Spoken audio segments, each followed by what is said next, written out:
जब अब्राम 99 वर्ष का हो गया, तब यहोवा ने उसको दर्शन देकर कहा, मैं सर्वशक्तिमान ईश्वर हूँ, मेरी उपस्थिति में चल और सिद्ध होता जा।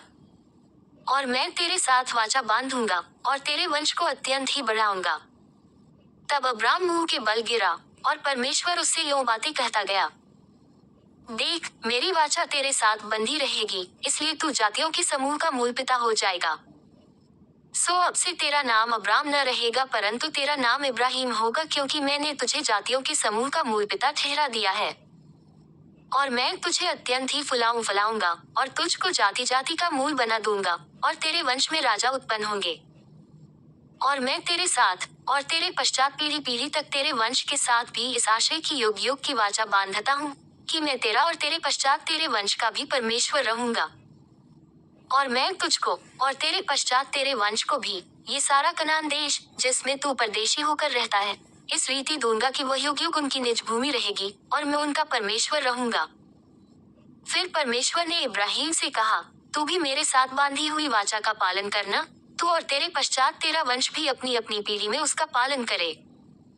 मेरे साथ बांधी हुई वाचा, जो तुझे और तेरे पश्चात तेरे वंश को पालनी पड़ेगी, सो यह है कि तुम में से एक एक पुरुष का खतना हो। तुम अपनी अपनी खलड़ी का खतना करा लेना, जो वाचा मेरे और तुम्हारे बीच में है, उसका यही चिन्ह होगा। पीढ़ी पीढ़ी में केवल तेरे वंश ही के लोग नहीं, पर जो तेरे घर में उत्पन्न हो, वह परदेशियों को रुपा देकर मोल लिए जाए। ऐसे सब पुरुष भी जब 8 दिन के हो जाए, तब उनका खतना किया जाए। जो तेरे घर में उत्पन्न हो अथवा तेरे रुपए से मोल लिया जाए, उसका खतना अवश्य ही किया जाए। सो मेरी वाचा जिसका चिन्ह तुम्हारी देह में होगा, वह युग युग रहेगी। जो पुरुष खतना रहित रहे, अर्थात जिसकी खलड़ी का खतना न हो, वह प्राणी अपने लोगों में से नाश किया जाए, क्योंकि उसने मेरे साथ बांधी हुई वाचा को तोड़ दिया। फिर परमेश्वर ने इब्राहिम से कहा, तेरी जो पत्नी सारा है, उसको तू अब सारा न कहना, उसका नाम सारा होगा। और मैं उसको आशीष दूंगा और तुझको उसके द्वारा एक पुत्र दूंगा, और मैं उसको ऐसी आशीष दूंगा कि वह जाति जाति की मूल माता हो जाएगी, और उसके वंश में राज्य राज्य के राजा उत्पन्न होंगे। तब इब्राहिम मुंह के बल गिर पड़ा और हंसा, और अपने मन ही मन कहने लगा, क्या 100 वर्ष के पुरुष की भी संतान होगा, और क्या सारा जो 90 वर्ष की है पुत्र जनेगी। और इब्राहिम ने परमेश्वर से कहा, इश्माएल तेरी दृष्टि में बना रहे, यही बहुत है। तब परमेश्वर ने कहा, निश्चय तेरी पत्नी सारा के तुझसे एक पुत्र उत्पन्न होगा, और तू उसका नाम इसहाक रखना, और मैं उसके साथ ऐसी वाचा बांधूंगा जो उसके पश्चात उसके वंश के लिए युग युग की वाचा होगी। और इश्माएल के विषय में भी मैंने तेरी सुनी है, मैं उसको भी आशीष दूंगा और उसे फुलाऊंगा और अत्यंत ही बड़ा दूंगा। उससे 12 प्रधान उत्पन्न होंगे, और मैं उससे एक बड़ी जाति बनाऊंगा। परंतु मैं अपनी वाचा इसहाक ही के साथ बांधूंगा, जो सारा से अगले वर्ष के इसी नियुक्त समय में उत्पन्न होगा। तब परमेश्वर ने इब्राहिम से बातें करनी बंद की और उसके पास से ऊपर चढ़ गया।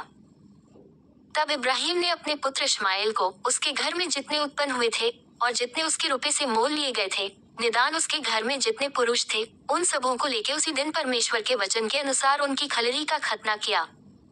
जब इब्राहिम की खलड़ी का खतना हुआ, तब वह 99 वर्ष का था। और जब उसके पुत्र इश्माएल की खलड़ी का खतना हुआ, तब वह 13 वर्ष का था। इब्राहिम और उसके पुत्र इश्माएल दोनों का खतना एक ही दिन हुआ। और उसके घर में जितने पुरुष थे जो घर में उत्पन्न हुए, तथा जो परदेशियों के हाथ से मोल लिए गए थे, सबका खतना उसके साथ ही हुआ। इब्राहिम मामरे के बांजों के बीच कड़ी धूप के समय तंबू के द्वार पर बैठा हुआ था। तब यहोवा ने उसे दर्शन दिया, और उसने आंख उठाकर दृष्टि की, तो क्या देखा कि 3 पुरुष उसके सामने खड़े हैं। जब उसने उन्हें देखा, तब वह उनसे भेंट करने के लिए तंबू के द्वार से दौड़ा और भूमि पर गिरकर दंडवत की और कहने लगा, हे प्रभु, यदि मुझ पर तेरी अनुग्रह की दृष्टि है, तो मैं विनती करता हूँ कि अपने दास के पास से चले न जाना। मैं थोड़ा सा जल लाता हूँ, और आप अपने पांव धोकर इस वृक्ष के तले विश्राम करें। फिर मैं एक टुकड़ा रोटी ले आऊं और उससे आप अपने जीव को तृप्त करें, तब उसके पश्चात आगे बढ़े, क्योंकि आप अपने दास के पास इसीलिए पधारे हैं। उन्होंने कहा, जैसा तू कहता है वैसा ही कर। सो इब्राहिम ने तंबू में सारा के पास फुर्ती से जाकर कहा, 3 सा मैदा फुर्ती से गूंद और फूल के बना। फिर इब्राहिम गाय बैल के झुंड में दौड़ा और एक कोमल और अच्छा बछड़ा लेकर अपने सेवक को दिया, और उसने फुर्ती से उसको पकाया। तब उसने मक्खन और दूध और वह बछड़ा जो उसने पकवाया था लेकर उनके आगे परोस दिया, और आप वृक्ष के तले उनके पास खड़ा रहा और वे खाने लगे। उन्होंने उससे पूछा, तेरी पत्नी सारा कहाँ है? उसने कहा, वो तो तंबू में है। उसने कहा, मैं वसंत ऋतु में निश्चय तेरे पास फिर आऊंगा और तब तेरी पत्नी सारा के एक पुत्र उत्पन्न होगा। और सारा तंबू के द्वार पर जो इब्राहिम के पीछे था सुन रही थी। इब्राहिम और सारा दोनों बहुत बूढ़े थे और सारा का स्त्री धर्म बंद हो गया था। सो सारा मन में हंसकर कहने लगी, मैं तो बूढ़ी हूँ और मेरा पति भी बूढ़ा है, तो क्या मुझे ये सुख होगा? तब यहोवा ने इब्राहिम से कहा, सारा ये कहकर क्यों हंसी कि क्या मेरे जो ऐसी बुढ़िया हो गई हूँ सचमुच एक पुत्र उत्पन्न होगा? क्या यहोवा के लिए कोई काम कठिन है? नियत समय में अर्थात वसंत ऋतु में मैं तेरे पास फिर आऊंगा और सारा के पुत्र उत्पन्न होगा। तब सारा डर के मारे ये कहकर मुकर गई कि मैं नहीं हंसी। उसने कहा, नहीं, तू हंसी तो थी। फिर वे पुरुष वहां से चलकर सदोम की ओर ताकने लगे और इब्राहिम उन्हें विदा करने के लिए उनके संग संग चला। तब यहोवा ने कहा, ये जो मैं करता हूँ सो क्या इब्राहिम से छिपा रखूं? इब्राहिम से तो निश्चय एक बड़ी और सामर्थी जाति उपजेगी और पृथ्वी की सारी जातियां उसके द्वारा आशीष पाएंगी। क्योंकि मैं जानता हूँ कि वह अपने पुत्रों और परिवार को जो उसके पीछे रह जाएंगे आज्ञा देगा कि वे यहोवा के मार्ग में अटल बने रहें और धर्म और न्याय करते रहें, इसलिए कि जो कुछ यहोवा ने इब्राहिम के विषय में कहा है उसे पूरा करें।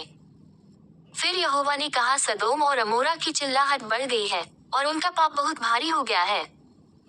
इसलिए मैं उतर कर देखूंगा कि उसकी जैसी चिल्लाहट मेरे कान तक पहुंची है, उन्होंने ठीक वैसा ही काम किया है कि नहीं, और न किया हो तो मैं उसे जान लूंगा। सो वे पुरुष वहां से मुड़ के सदोम की ओर जाने लगे, पर इब्राहिम यहोवा के आगे खड़ा रह गया। तब इब्राहिम उसके समीप जाकर कहने लगा, क्या सचमुच दुष्ट के संग धर्मी को भी नाश करेगा? कदाचित उस नगर में 50 धर्मी हों, तो क्या तू सचमुच उस स्थान को नाश करेगा और उन 50 धर्मियों के कारण जो उसमें हो न छोड़ेगा? इस प्रकार का काम करना तुझसे दूर रहे कि दुष्ट के संग धर्मी को भी मार डाले और धर्मी और दुष्ट दोनों की एक ही दशा हो। ये तुझसे दूर रहे, क्या सारी पृथ्वी का न्याय न करे। यहोवा ने कहा, यदि मुझे सदोम में 50 धर्मी मिले तो उनके कारण उस सारे स्थान को छोड़ूंगा। फिर इब्राहिम ने कहा, हे प्रभु, सुन, मैं तो मिट्टी और राख हूँ, तो अभी मैंने इतनी ढिठाई की कि तुझसे बातें करूं। कदाचित उन 50 धर्मियों में 5 घट जाए, तो क्या तू 5 ही के घटने के कारण उस सारे नगर का नाश करेगा? उसने कहा, यदि मुझे उसमें 45 भी मिले तो भी उसका नाश न करूंगा। फिर उसने उससे ये भी कहा, कदाचित वहां 40 मिले। उसने कहा, तो मैं 40 के कारण भी ऐसा नहीं करूंगा। फिर उसने कहा, हे प्रभु, क्रोध न कर, तो मैं कुछ और कहूँ, कदाचित वहां 30 मिले। उसने कहा, यदि मुझे वहां 30 भी मिले तो भी ऐसा न करूंगा। फिर उसने कहा, हे प्रभु, सुन, मैंने इतनी ढिठाई तो की है कि तुझसे बातें करूं, कदाचित उसमें 20 मिले।